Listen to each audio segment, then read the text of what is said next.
Okay, so talking about our outdoor image and our indoor image and bringing them together. So this can be kind of a quicker tutorial. It's been a pretty crazy week, so maybe some of you are aware of all the closing and everything. Um, so just a quick note about the closure and what's going on.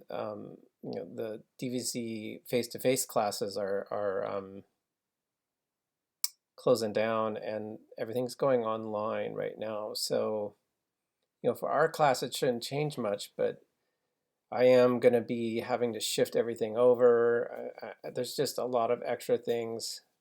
It's going to get a little bit crazy for me the next couple weeks. So, if things start to slow down, bear with me a little bit and just recognize that it's a huge shift in the whole school.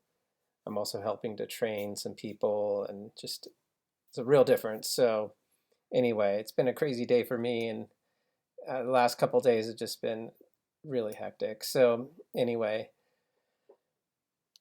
took some pictures. I was lucky enough to be in Yosemite, and I actually took this picture. This was with my phone.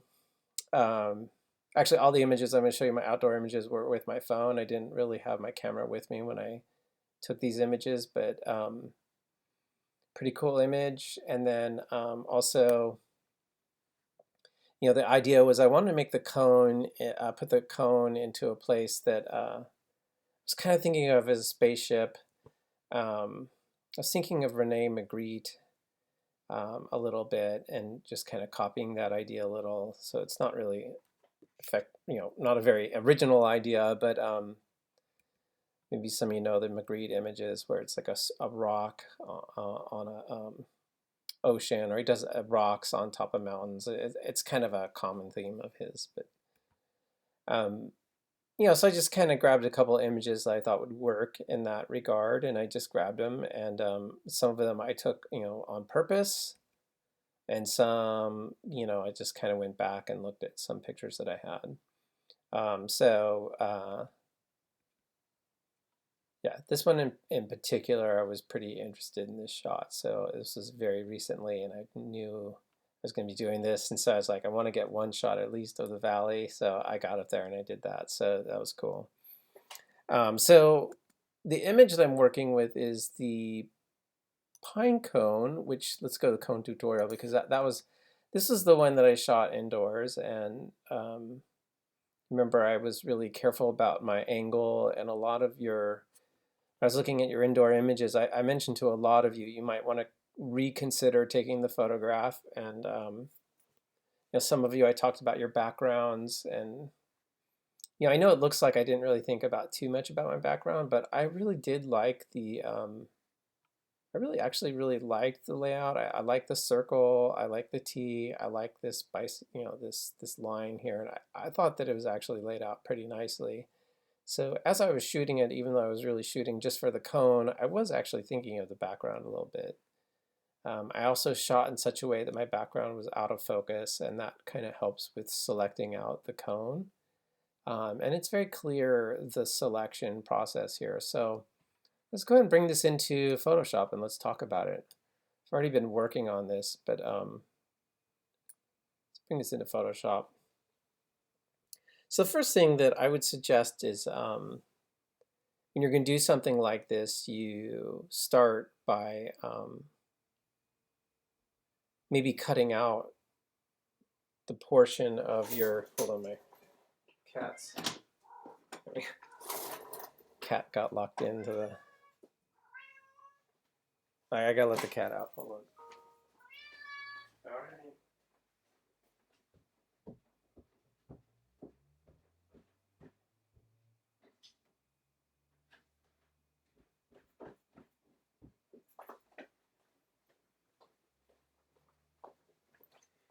Sorry about that.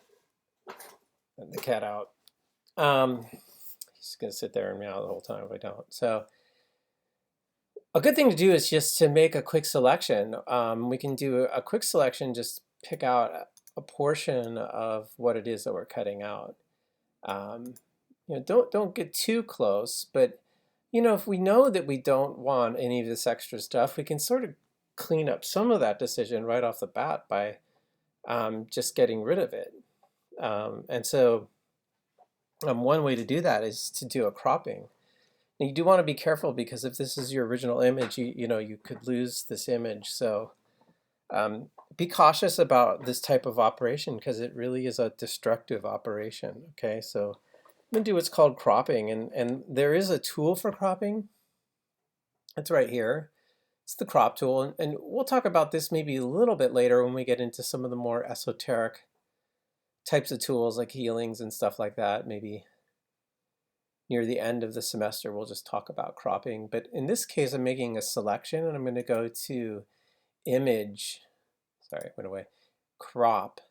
And like I said, this is a destructive process. So when I do this, it's going to delete all the pixel information around this pine cone. So you want to be really thoughtful about this when you do something like this, okay? So if you do something like this, you might want to just first off, right before you even start, just save this as, and that way you won't lose the original file, and you can just save this as, and we could say, I already started one. I'll go to my PS documents, call it cone test. I'll just call it cone test 2 and save. Oops, that was a JPEG. Save as. I don't know why it's going as a JPEG. Let's go back to Photoshop. I want that at PSD. I want that cone test. I'll call it cone test 2. There we go. And that's kind of an important step because now that's cone test 2. And you can see that it's right there. There we go. Sorry.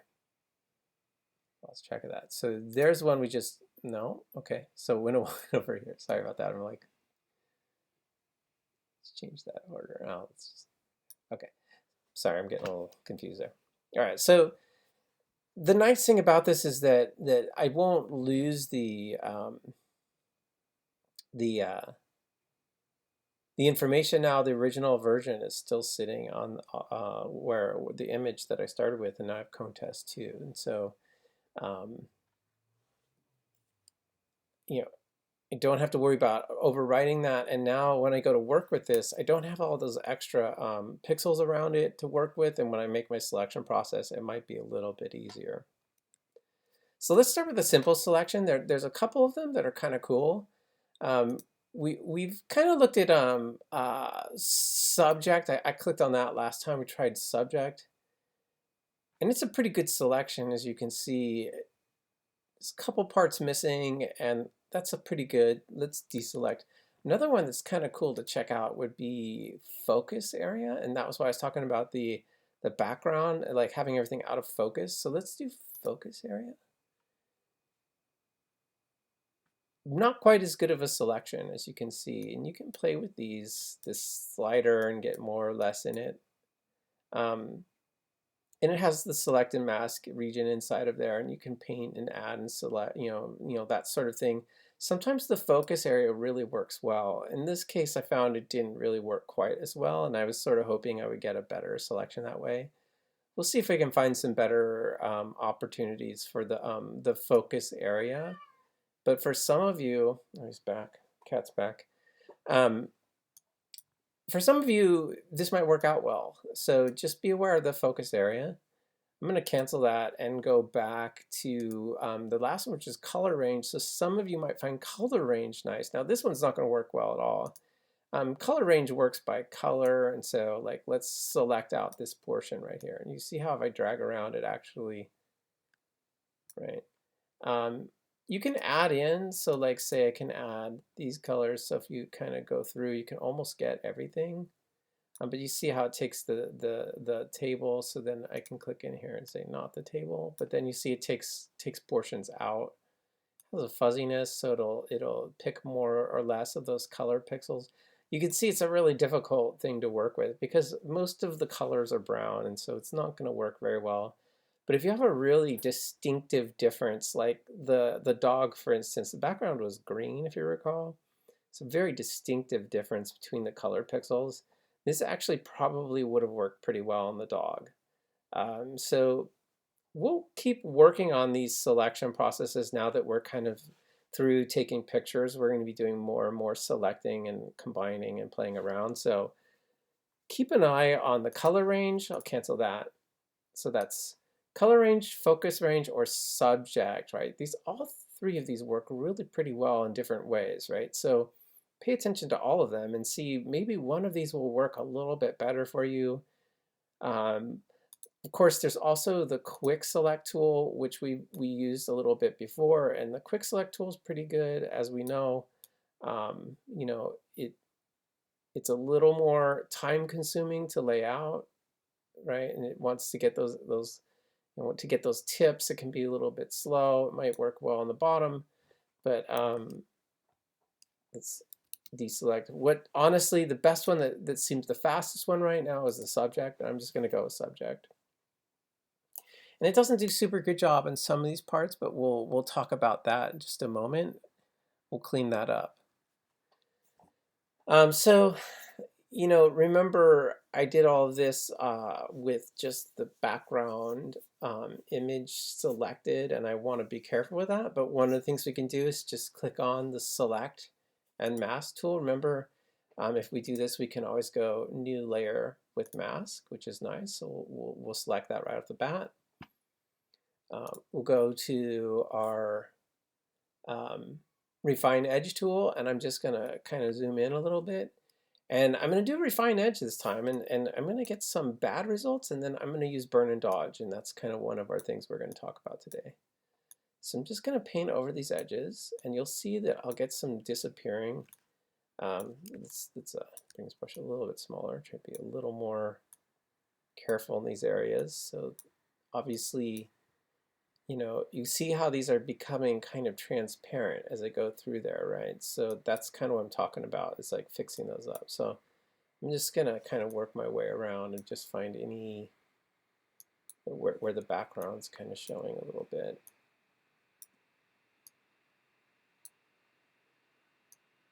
I was really having a hard time in this back area right here.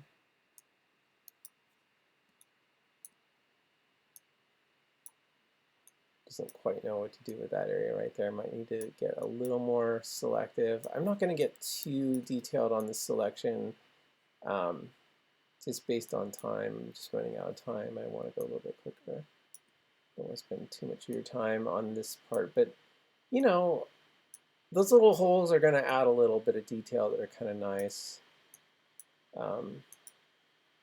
Main thing here is to take a look at these just where I got this real kind of like it's slightly transparent, right? I don't know if you can see that. You know, you can see through it a little bit. Now, obviously, I could paint through there and stuff like that, but let's leave it like that. There's a couple more little lines in here, and in the last tutorial, we noticed that some of you had some extra hazy lines. I'm going to click on the brush here. So notice this is a brush tool, and it, you know, in the brush tool, when you're in the masking region, the brush tool is going to work like a mask, and so you can either add or subtract. And basically, you're either adding image or subtracting image. So if I click on here, it's going to add image. If I click on here, it's going to subtract image. And that would really be the same as me painting white and black, right?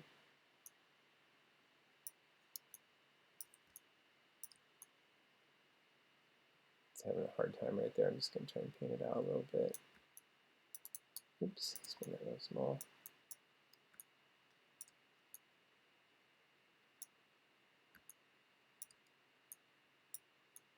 I think if we can kind of just make that look sharp, there, look good. Oops, right there. It's a little bit distracting because of the transparency and like trying to paint out that transparency there. Let's just pump that transparency all the way back. That's part of the wall there. Remember, you can always paint these back in if you took out more than you wanted. think that looks pretty good.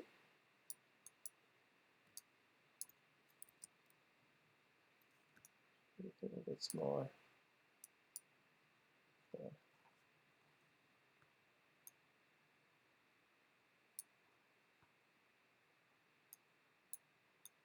We can kind of make these look like they're hard, crisp corners that look good. Okay, that looks pretty. Obviously, getting in there and really, it's these little points that really show the small brush maybe. It's those little points that always really kind of make it look a little bit better by trying to draw out. Okay. Rather than, letting the roundness of the brush show, it always helps a little bit to get in there. Okay, I'm getting a little too detailed. I didn't want to do that. All right, so that looks pretty good, and that cleans up pretty nicely. So I'm just going to say, remember, I didn't do anything else. I just kind of played around with the refine edge and then a little bit of masking. And the other thing to watch out, for this, is we'll find the edge of this selection. So last time we saw a lot of edges of our mask, and so we'll see if we can find that on my image here. Remember, we're doing new layer with mask. Say OK. And now we have layer with mask. So what I want to show you is the dodge and the burning, or burn and dodge. There's a lot of ways to use burn and dodge, and I was actually going to use it in a different way, but I recently learned another way of using burn and dodge, and I thought, oh, that's perfect, so I'm going to use it with you this way. Some of you maybe have heard of burn and dodge. It's a really old tool. It comes straight out of darkrooms, and it really is just how much exposure or overexposure or underexposure that you have on the production process of printing film.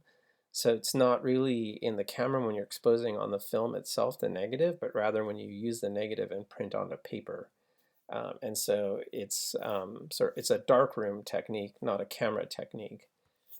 So as far as I know anyway, not that I'm a photographer, but these are the tools right here. It's called burn and dodge, and there are actually a lot of different reasons to use these. Okay, so burn and dodge, there they are. So I'm always a little bit not sure what they mean. I think when you dodge, you're blocking light, so it looks like a paddle. I don't know why it says burn with a hand like that. I'm not really sure. But usually you're dodging the light, so you're going to get darker. And everything's reversed when you're in this environment because you're doing a negative to a positive. But and then when you're burning, I think you're getting a lighter image. So I don't know. It's a little hard for me. I've always had a hard time with those kinds of things. But we'll just play around with the two of them. Right now I'm working with shadows, and I think you might want to play with that. I think by default it'll be midtones, but I'm going to use shadows, but we can play with those maybe a little bit and see the different effects you get out of that. The exposure by default usually is 50. I currently have mine at 100. We'll see how that goes for us. Maybe just get a better effect. Now the really important thing is that you're not using your color image. You're using your background or your mask, right? So recognize I'm on the mask when I'm doing this. So I'm burning and dodging on the mask. Okay. And remember, when you're burning and dodging, you're talking about exposing or overexposing or underexposing. And so in this case, remember, there's some areas that are a little bit transparent. What I'm going to do is I'm going to burn them or dodge, and we'll see. And then you'll see how they'll get more transparent or less transparent. So let's zoom in here. Right now, I currently have the burn tool. Is that correct? Burn tool, correct. Make my brush just a little bit bigger, and I'm going to paint on that. And let's make sure I'm on that layer. Yeah, let's turn that off.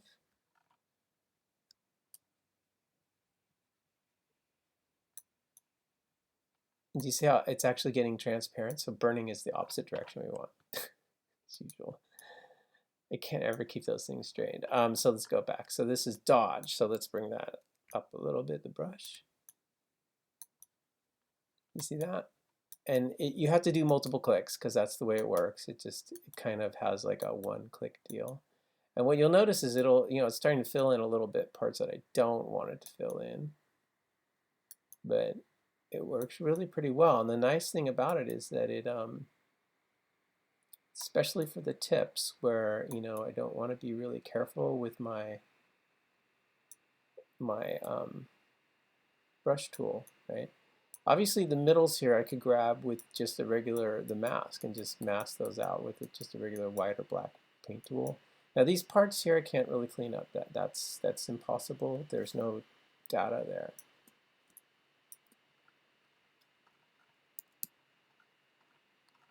How am I zoomed in? I'm zooming. Which way am I zoomed in here? That's how I'm zoomed in. Sorry. I mean, zooming craziness. So here's another spot. It's kind of. The cool thing is that I don't have to really worry too much about hitting that area. But if I do, I can go into the burn tool.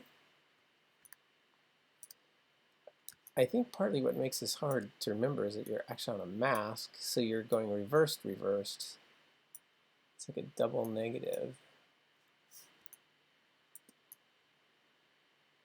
See that?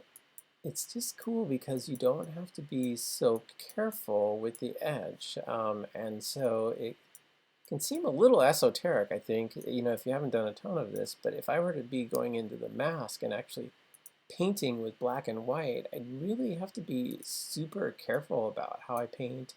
And you can see when I'm painting it, it can be really challenging to paint. But with the I can do it, right? I can clean up those edges pretty nicely. I can fill in these parts that are transparent, and it does make sense to do them on these, like the middle parts where we know we want it solid, right? But right in the edges, right there, it can be really challenging and really time consuming. And so, I can do these pretty quickly, the inside parts, but maybe I might want to do just the lips here, and just clean those up with the burn and the dodge, So right now I'm actually painting, but here's a good example where the burn and the dodge really makes sense because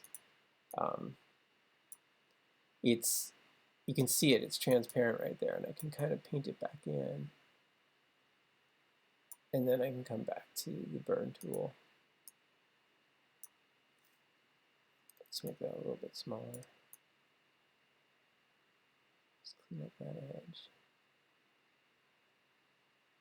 And I'm really close, so it doesn't make could get too much into it. So we'll just put that in there. And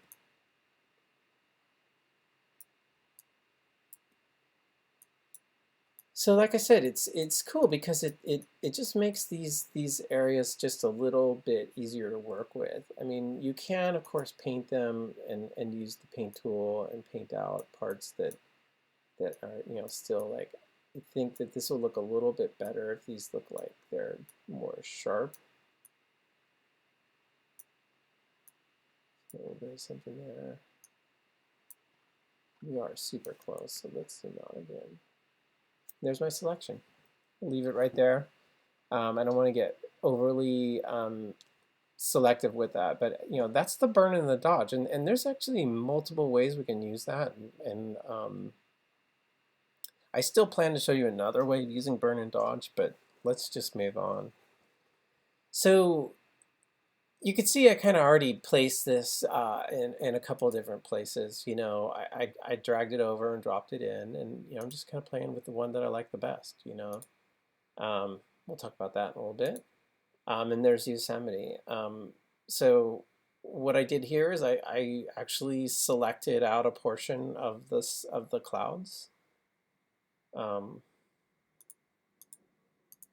It's just literally a little small chunk of cloud that you can see there's a really small the exact image, and I just made a really small mask of just that one part of that cloud. Thought it might look cool to try and put the cloud a little bit in front of the cone. You can see it's just a little wisp of cloud, right? It doesn't even, it's just a little tiny chunk. As long as they don't go over there, you don't notice. So, you know, I don't know how it's working. The whole project seems to be sort of not as successful as I'd hoped. But that's the cone there. You can see that I used some curves, and I played around with the curves to mess with the cone a bit. And all of these I have a curve going on. So in this one I have a curve. Tried making it larger here. I thought maybe that might look good.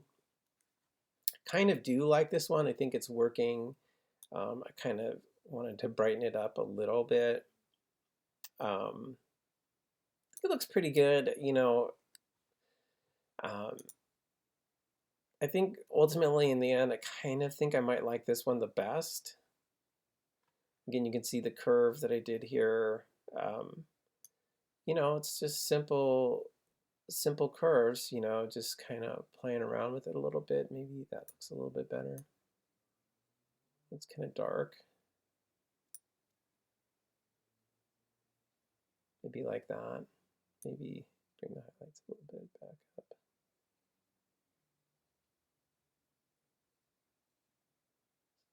Pretty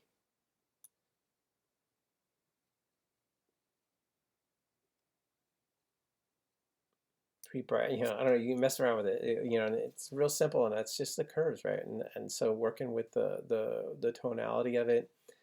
So, you know, bringing the image in, you know, we'll just do that process one more time. I'll drag it into the image. So again, made kind of a quick cut. So I was just working with a certain section of it. In this case, it was just a selection of subject, and then I kind of worked with the refine edge, and then I used the dodge and the burn, and then I'm just going to take my move tool, and just remember I can do it from here, or I can grab the layer here, and I can just drag up and could drop it in here, or let's actually go to this one. It's got these are two different images, right? So the phone has one kind of color situation, and then the camera had a whole nother one. It's saying, you know, are you sure? Let's not worry about color profiles for now. From here, I was doing some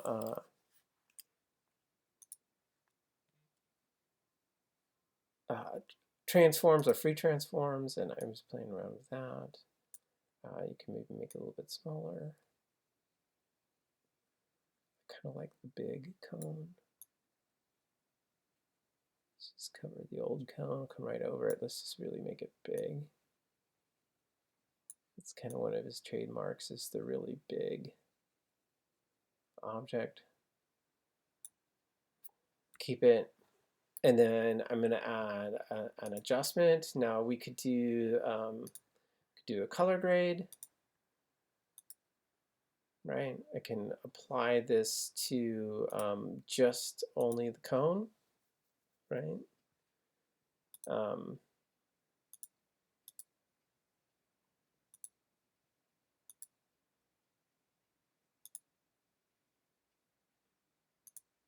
Remember, with color grades, we can do an opacity change to tone, or bring, you know, less or more of that in there. Kind of, actually, that's pretty kind of awesome looking, glowing, crazy cone. Looks a little rotated to me. Wrong layer. I'm gonna just select that layer, do another. Get it back into position like that. You know, kind of crazy. Maybe let's see what we can do with the curves on top of it.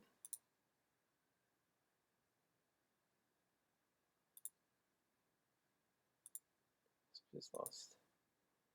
You know, now we'll put our curves on top of that, and then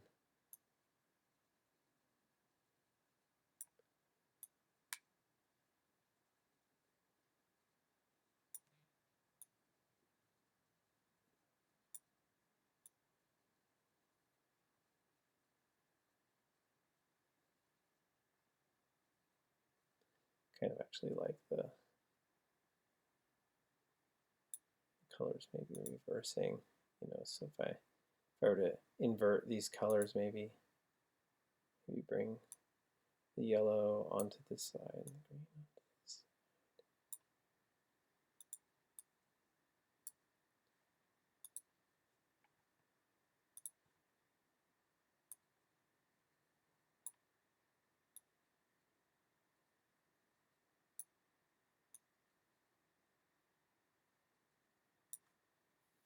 Not really sure how I like that, but I'm just kind of trying to take some of the same ideas. I'm not. I was kind of more interested in an actual real look, so I really wanted this thing to be a little more um, realistic looking, like it's actually there in the space, and I kind of like that one better.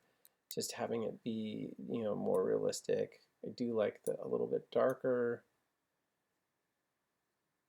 like something along those lines. I kind of like the size, maybe a little too dark. Let's maybe try and lighten it up a little bit. I think that was similar to what I was doing with the other curve, something along those lines, and just kind of playing with it and making it look nice. And that's kind of the image I'm after right there. So that's bringing the two things in. The nice thing about this shot is that I did use daylight. So my colors are already color corrected. I'm not having to do any color correction. Notice that. So some of you, when you bring these in, color is going to look really different, right? You may have to really do some color correction. And that's kind of the beauty of shooting with daylight as opposed to using an incandescent light or something. So I didn't have to do any color correct on this image. So that's basically it. We've already kind of done this with the dog. I just really want you guys to do it now with your character or your object. So I think I'm going to stop right there and I'm going to let you guys try it out.